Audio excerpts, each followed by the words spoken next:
والصلاة والسلام علی رسول اللہ صلی اللہ علیہ وسلم۔ حضور نبی کریم صلی اللہ علیہ وسلم نے نوافل نمازوں کی اہمیت بہت زیادہ بیان فرمائی۔ آپ خود بھی نوافل نماز کثرت سے پڑھا کرتے تھے اور امت کو بھی، صحابہ کو بھی اس کی تعلیم و ترغیب آپ نے دی۔ تو حضور نبی علیہ السلام نے نماز کی اہمیت کو بٹھانے کے لیے فرمایا تھا کہ قیامت کے دن سب سے پہلے نماز کے متعلق سوال ہوگا۔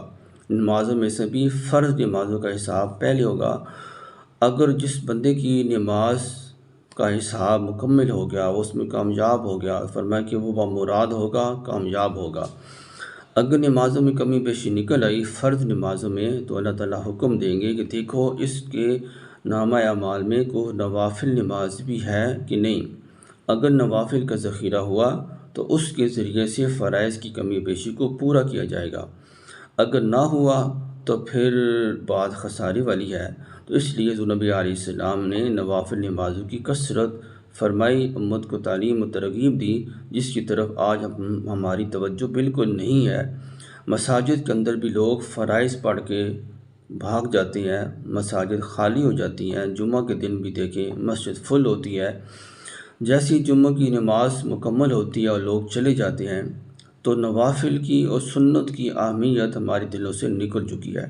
تو آج کی اس ویڈیو میں نوافل نمازوں میں سے ایک اہم نماز صلاۃ الحاجت، پھر اس کی ایک دعا اور اس کا طریقہ وہ اس کو عرض کیا جائے گا۔ تو حضور نبی علیہ السلام کے دین کے متعلق جو آپ نے اہمیت بیان فرمائی کہ جب بھی دین کا کوئی مسئلہ سیکھیں، کوئی بات سن لیں، اس پر عمل کریں، اور کوئی بھی دین کی باب سیکھیں، ایک مسئلہ سیکھ لیں، ایک چیز سیکھ لیں مختصراً، تو فرمایا کہ کوئی بھی بات دین کی سیکھ لینا یہ 1000 نفل نماز پڑھنے سے زیادہ ثواب رکھتا ہے۔ اس لیے آج اگر آپ نے صلاۃ الحاجت کی نماز پڑھنے کا طریقہ، اس کی دعا اور سیکھ لی، تو یہ 1000 نفل پڑھنے سے بھی زیادہ ثواب رکھتا ہے۔ کل قیامت کے دن اللہ تعالیٰ فَمَن يَعْمَلْ مِثْقَالَ ذَرَّةٍ خَيْرًا يَرَهُ وَمَن يَعْمَلْ مِثْقَالَ ذَرَّةٍ شَرًّا يَرَهُ، ذرے ذرے کا حساب جب ہوگا تو اس چیز کا بھی حساب ہوگا کہ جو آپ یہ نیٹ استعمال کر رہے ہیں اور اس کا جو ڈیٹا خرچ ہو رہا ہے، اس میں پیسے جو خرچ ہو رہے ہیں، اس کا بھی حساب ہوگا کہ آپ نے یہ چیز کہاں خرچ کی تھی اور کتنی خرچ کی، کس کام میں لگائی۔ تو جب آپ اچھی بات سیکھیں گے تو اس کا بھی آپ کو اچھا اجر ملے گا، ثواب ہوگا۔ تو اسی طرح حضور نبی علیہ السلام نے نوافل میں سے 2 رکعت نماز کی اہمیت کس طرح بیان فرمائی۔ تو ایک صحابی کہتے ہیں کہ جب فتح خیبر ہوا اور لوگوں میں مال غنیمت تقسیم ہو گیا، تو اس کے بعد لوگ آپس میں خرید و فروخت میں مشغول ہو گئے۔ اس مال غنیمت میں جو لوگوں کو ملا خیبر کی فتح میں، اس میں قیدی بھی تھے، مال و اسباب بھی تھا، اور زیورات وغیرہ سب کو اجناس بھی تھے۔ تو لوگ ایک دوسرے میں خرید و فروخت میں مشغول ہو گئے، ایک دوسرے کو بیچنے لگے۔ تو فرماتے ہیں کہ میں حضور نبی علیہ السلام کی خدمت میں حاضر ہوا، فرمایا کہ یا رسول اللہ صلی اللہ علیہ وسلم، آج اللہ نے اس تجارت کے اندر مجھے اتنا زیادہ نفع دیا ہے، اتنا زیادہ نفع ساری جماعت میں سے کسی کو بھی نہیں ملا ہوگا۔ حضور نبی علیہ السلام نے فرمایا کہ کتنا نفع کمایا؟ تو انہوں نے عرض کی یا رسول اللہ صلی اللہ علیہ وسلم، میں نے آج کی اس تجارت میں سامان خریدا پھر بیچا، اس رقم سامان خریدتا رہا اور بیچتا رہا، تو اللہ تعالیٰ نے مجھے نفع میں 300 اوقیہ چاندی وہ مجھے دی، جو اب بھی میرے پاس موجود ہے۔ فرمایا کہ میں تجھے اس سے بھی زیادہ نفع والی چیز نہ دوں، نہ بتلاؤں؟ تو انہوں نے عرض کی یا رسول اللہ صلی اللہ علیہ وسلم ضرور بتائیے۔ تو فرمایا کہ فرض نمازوں کے بعد 2 رکعت پڑھ لیا کرو۔ یعنی جب دیکھا حضور نبی علیہ السلام نے کہ میرے اس صحابی کا ذہن دنیا کی طرف زیادہ توجہ کر رہا ہے، تو آپ علیہ السلام نے فوراً آخرت کی طرف ذہن دوڑایا اور ذہن کو پھیرا، توجہ پھیری، کہ فرمایا کہ اس دنیا کے مال و اسباب کی 2 رکعت نماز کے مقابلے میں کوئی قدر و منزلت نہیں ہے۔ فرمایا کہ 2 رکعت نماز تیرا پڑھ لینا یہ سب سے زیادہ نفع والی چیز ہے۔ اسی طرح حضرت ابو امامہ رضی اللہ تعالیٰ عنہ فرماتے ہیں کہ نبی کریم صلی اللہ علیہ وسلم نے فرمایا کہ جب بندے کو اللہ تعالیٰ 2 رکعت نماز پڑھنے کی توفیق عطا فرماتے ہیں تو اس سے بہتر کوئی چیز نہیں ہے۔ جب تک بندہ نماز میں مشغول رہتا ہے تو اس وقت تک بھلائیاں، نیکیاں، اللہ کی تعالیٰ کی رحمتیں اس کے سر پر بکھیر دی جاتی ہیں، اور بندہ اللہ تعالیٰ کا تقرب اس چیز سے زیادہ اور کسی چیز سے حاصل نہیں کر سکتا جو اللہ تعالیٰ کی ذات سے نکلی ہے، یعنی قرآن پاک۔ جب بندہ نماز پڑھتا ہے تو نماز کے دوران تلاوت کرتا ہے، سورتیں پڑھتا ہے، تو اس میں وہ اللہ تعالیٰ سے ہم کلام ہوتا ہے، اللہ تعالیٰ سے باتیں کرتا ہے، اللہ کی خصوصی رحمت اس کی طرف متوجہ ہوتی ہے۔ تو صلاۃ الحاجت کی نماز، جب بھی بندے کو کوئی کام ہو، اللہ تعالیٰ سے کام ہو یا اللہ تعالیٰ کے بندے سے کوئی کام ہو، تو اس کا طریقہ جو نبی کریم صلی اللہ علیہ وسلم نے سکھلایا۔ حضرت رضی اللہ تعالیٰ عنہ فرماتے ہیں کہ نبی کریم صلی اللہ علیہ وآلہ وسلم کو جب بھی کوئی اہم بات پیش آتی، کوئی اہم معاملہ درپیش ہوتا، حضور نبی علیہ السلام فوراً نماز کی طرف توجہ فرماتے۔ عبداللہ بن ابی اوفا اسلمی رضی اللہ تعالیٰ عنہ فرماتے ہیں کہ رسول اللہ صلی اللہ علیہ وسلم نے ارشاد فرمایا کہ جس کسی کو اللہ تعالیٰ سے یا لوگوں میں سے کسی سے کوئی ضرورت درپیش ہو، کوئی کام ہو، تو اس سے چاہیے کہ وہ اچھی طرح وضو کرے، 2 رکعت نماز ادا کرے، پھر اللہ تعالیٰ کی خوب حمد و ثنا بیان کرے، پھر درود شریف پڑھے، پھر اس کے بعد حضور نبی علیہ السلام نے ایک دعا سکھلائی ہے، وہ دعا پڑھے۔ اس کے بعد اپنا کام، اپنا مسئلہ اللہ کی خدمت میں وہ عرض کرے، بیان کرے، پھر اللہ تعالیٰ سے دعا کرے، آخر میں پھر اسی طرح اللہ تعالیٰ کی حمد و ثنا بیان کرے، پھر درود شریف پڑھے، اور اس کے بعد اپنی دعا ختم کرے۔ تو اچھی طرح وضو کرنے میں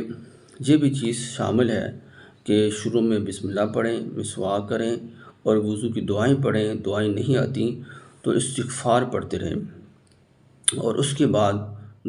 اچھی طرح وضو کرنے میں پانی کا کم ضائع کرنا بھی، پانی کا کم استعمال بھی شامل ہے۔ زیادہ استعمال یہ وضو کے مکروہات میں ہے، تو اس سے بھی بچیں، اور خوب اچھی طرح مل کے وضو کے اعضاء کو دھوئیں، اور تاکہ بال برابر بھی جگہ خشک نہ رہے۔ تو اچھی طرح وضو کرنے کے بعد آپ نے اللہ کے سامنے حاضر ہونا ہے، اور خوب توجہ کے ساتھ 2 رکعت نماز صلاۃ الحاجت کی نیت سے پڑھنی ہے۔ اگر اس کی نیت اتنی کافی ہے کہ آپ کو کوئی کام ہے اور اللہ کے دربار میں آپ نے پیش کرنا ہے، تو آپ یہی نیت کر لیں کہ یا اللہ میرا فلاں کام ہے، اس کام کے سلسلے میں میں 2 رکعت نماز نفل پڑھنے لگا ہوں۔ صلاۃ الحاجت کی اگر نام نہ آئے تو اتنے ہی کہہ لیں کہ یا اللہ میری فلاں حاجت، فلاں ضرورت ہے، اس کی نیت سے میں یہ نفل پڑھنے لگا ہوں۔ تو جب 2 رکعت نماز نفل پڑھیں، اس کے بعد توجہ اور دھیان کے ساتھ آپ نے نماز پڑھنی ہے،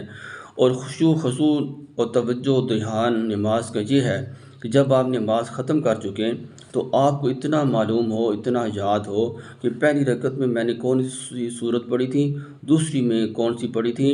اور میں نے تسبیحات کتنی دفعہ پڑھی ہیں۔ اتنا یاد رہ جائے تو یہ بھی خشوع خضوع کا سب سے کم درجہ ہے۔ اور اس کے بعد اللہ تعالیٰ کے سامنے آپ نے عاجزی کے ساتھ دھیان و توجہ سے دعا کرنی ہے۔ سب سے پہلے آپ نے اللہ تعالیٰ کی حمد و ثنا میں کیا ہے کہ تیسرا کلمہ آپ 3 دفعہ پڑھ لیں، اور سورہ اخلاص بھی ہے یا وہ پڑھ لیں، یا پھر سورہ فاتحہ پڑھ لیں، سورہ اخلاص بھی 3 دفعہ پڑھ لیں، سورہ فاتحہ 3 دفعہ پڑھیں، اور اس کے بعد محبت اور عقیدت کے ساتھ حضور نبی کریم صلی اللہ علیہ وآلہ وسلم پر درود شریف پڑھیں۔ کوئی بھی درود شریف نماز اللہ بھی پڑھ سکتے ہیں، وہ پڑھیں، کوئی دوسرا جو بھی آپ کو درود شریف آتا ہے وہ پڑھیں، اور اس کے بعد حضور نبی کریم صلی اللہ علیہ وآلہ وسلم نے جو دعا سکھلائی وہ پڑھیں، اور اس کے بعد آپ پھر اسی طرح اپنا معاملہ، اپنا مسئلہ اللہ کے سامنے عرض کریں، یا اللہ میرا فلاں کام ہے، میرا شادی نہیں ہو رہی، میرے بیٹی کی شادی نہیں ہو رہی، یا میری فلاں مشکل ہے، فلاں ضرورت ہے، کوئی بھی آپ کا مسئلہ ہو، آپ کہ اللہ تیری فلاں بندے کے ذریعے سے میرا وہ کام اللہ کرا دے، اس کے پاس میرا کام ہے، یا اللہ میرا یہ مشکل حل کر دے، جو بھی ہو اللہ کے سامنے اللہ سے باتیں کریں، اللہ کے سامنے اپنی عرض کریں۔ اس کے بعد پھر اسی طرح تیسرا کلمہ پڑھیں، یا قل هو اللہ احد پڑھیں، یا سورہ فاتحہ پڑھیں، اللہ کی حمد و ثنا کے بعد پھر درود شریف پڑھیں، اور اس کے پاس اپنی دعا کو ختم کر دیں۔ اور دعا کی جو ہاتھ آپ نے اٹھانے ہیں سینے کے سامنے رکھنے ہیں، نہ انگلیاں آپس میں جڑی ہوں اور نہ ہی کھلی ہوں، اپنی ایسی حالت میں ہی ڈھیلے سے ہاتھ رکھ کے عاجزی کے ساتھ اللہ کے سامنے آپ نے دعا کرنی ہے، اور اللہ سے ایسے مانگنا ہے جیسے کہ بچے اپنے والدین سے مانگتے ہیں۔ اور وہ جھگڑا بھی کرتے ہیں، روتے بھی ہیں، سب کچھ کرنے کے بعد اپنی بات منوا لیتے ہیں۔ تو وہ دعا جو حضور نبی علیہ السلام نے اپنے صحابی کو سکھائی، وہ دعا یہ ہے کہ لا الہ الا اللہ الحلیم الکریم، سبحان اللہ رب العرش العظیم، والحمد للہ رب العالمین، اسألک موجبات رحمتک وعزائم مغفرتک والغنیمۃ من کل بر والسلامۃ من کل اسم لا تدع لی ذنبا الا غفرتہ ولا ہما الا فرجتہ ولا حاجۃ ہی لک رضا الا قضیتها یا ارحم الراحمین۔ یہ دعا آپ دیکھ کر بھی پڑھ سکتے ہیں، اگر یاد نہ بھی ہو تو پھر بھی اپنی زبان میں اللہ تعالیٰ سے باتیں کریں، اللہ تعالیٰ آپ کی ہر مشکل، ہر ضرورت کو اللہ تعالیٰ حل کریں گے، ہر مشکل حل کریں گے، ہر ضرورت پوری کریں گے۔ اللہ تعالیٰ حکم الحاکمین ہے، اور نحن اقرب الیہ من حبل الورید، فرمایا کہ اللہ تعالیٰ ہماری شاہ رگ سے بھی زیادہ قریب ہے۔ بس اللہ تعالیٰ سے مانگنا سیکھ لیں، اللہ تعالیٰ سے خوب مانگیں۔ اللہ تعالیٰ کی وہ واحد ذات ہے کہ جس سے نہ مانگیں تو اللہ ناراض ہوتے ہیں، اللہ سے جتنا مانگیں گے اللہ اتنا ہی راضی ہوں گے۔ اللہ تعالیٰ توفیق عمل نصیب فرمائے۔